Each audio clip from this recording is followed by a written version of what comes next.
Hello students, welcome back to my channel. My name is Jagdeep. This video series is focused on indifference curve analysis for the advanced segment.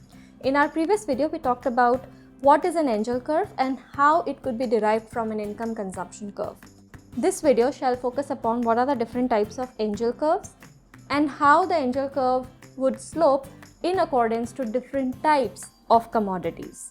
If by chance you have stumbled upon this video first, I'll request you to take a look at the meaning of Engel's curve first and then come back to this video. The link shall be available in the description box.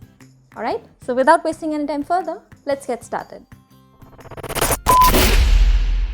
As mentioned before, we've already learned about what an Engel's curve is and how it could be derived from an income consumption curve.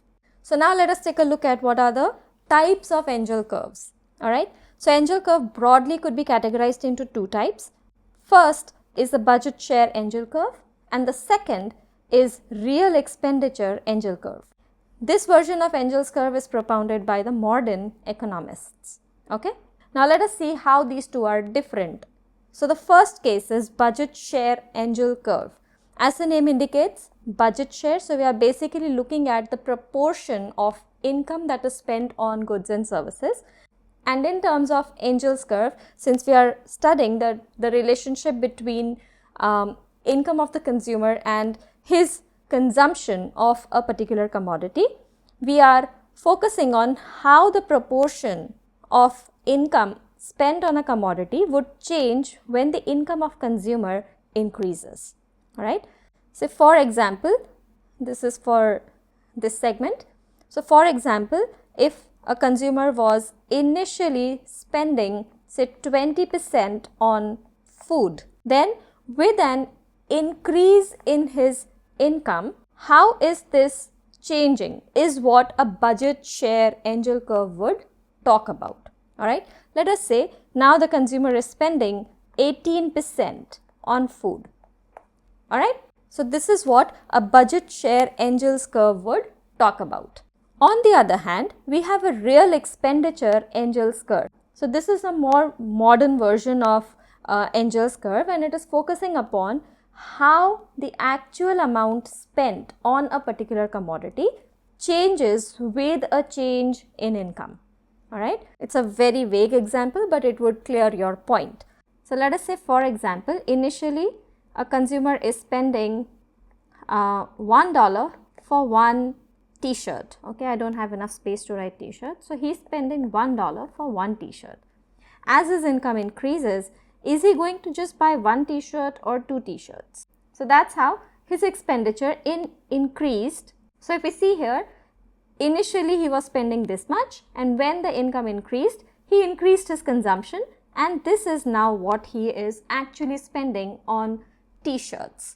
Alright, so this is what a real expenditure Engel's curve would show. Another difference is this is called as Engel's consumption curve, whereas this is called as Engel's expenditure curve. Why are they called like that? Because this would show a relationship between consumption and the income, whereas this segment will show the relationship between income and expenditure. One more thing that we need to remember is Engel's curve is closely related with YED or income elasticity of demand. So if we don't understand income as a factor influencing demand and income elasticities of demand, then this topic might be a little difficult for you to understand. Let's take a look at what are the different slopes of Engel curve under different commodity cases. So as we can see, we have 4 different types of commodities listed here on the slide. And for each of them, the slope of Engel's curve is different.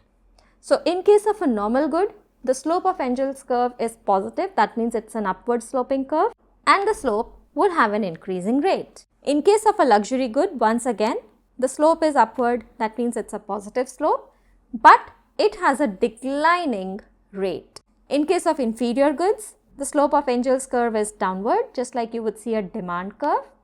And in case of neutral goods, the slope of indifference curve is vertical, or as we say, perfectly inelastic.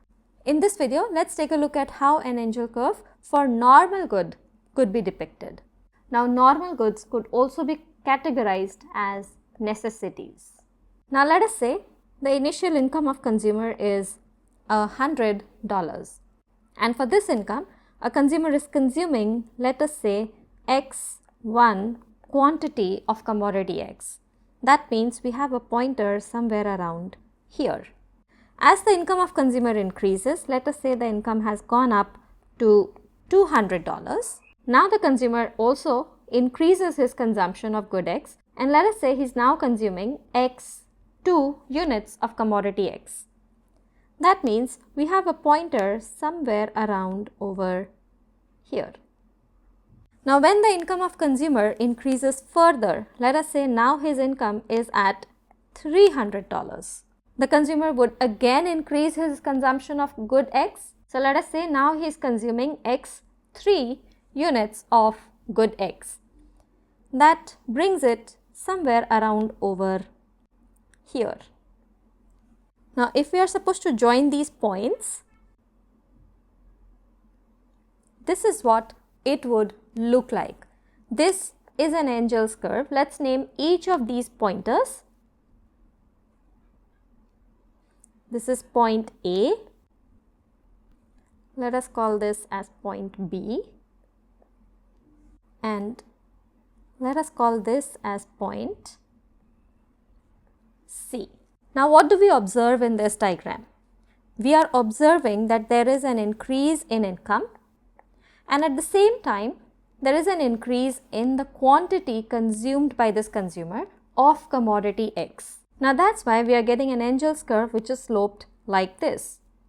Now this type of a slope is called positive or an upward slope. But if you remember, I also mentioned that the slope is increasing, right? Let's take a look at what do we mean by an increasing slope. So if we are supposed to calculate the slope, let us say at point B, how do we calculate the slope? The slope is calculated as a change in this and a change in this segment, right? So there is change in income over change in quantity. That's how you would calculate it, right? Let us say the change in income we can see over here is $100. So we'll keep it at 100. And let us say I haven't given a numerical association for quantity. Let us say this is 25. So 100 over 25 is 4, right? Now if we calculate the slope at point C, slope at C, what is the change in income here? Once again, it is 100. And change in quantity. Now if we take a look at the distance here and the distance here, it is lesser than the distance between x1 and x2. So let us say this is 20, right? So 100 over 20 would give you 5. Now 5 is greater than 4. This is what you mean by an increasing slope. So the slope is positive, it is upward, but it has an increasing slope. Increasing slope. Now what does this increasing slope signify? The diagram really makes it very evident, but let me tell you. Now when the income of the consumer is increasing, we see that the income is increasing at a steady rate, each time increasing by $100. But as the income increases, he is spending a smaller amount on this commodity. Each time he registers an increase in his income. And because of that, we get this kind of a slope which is positive but has an increasing rate. An Engel's curve with this kind of a slope will always be observed under the case of normal goods or necessities. So let me just jot it down. Why exactly this is happening? So as the income increases, consumption of good X increases at a diminishing rate. And that is the reason you would see an Engel's curve which is upward and has this kind of bend in it. I hope students you've understood how an Engel's curve under normal goods would look like. In the next video, we'll take a look at how an Engel's curve could be depicted with luxurious goods. Students, if you find my videos useful, please like and share it with your friends. If you find learning through long videos difficult, you would also follow me over my Instagram channel. As I've been mentioning about the notes are finally ready and I shall be publishing it over the posts and my Facebook page. So if you haven't followed me on my Facebook page, please go ahead and follow me there as well. I shall see you in the next video with Engel's curve for luxurious goods. Bye now. Take care.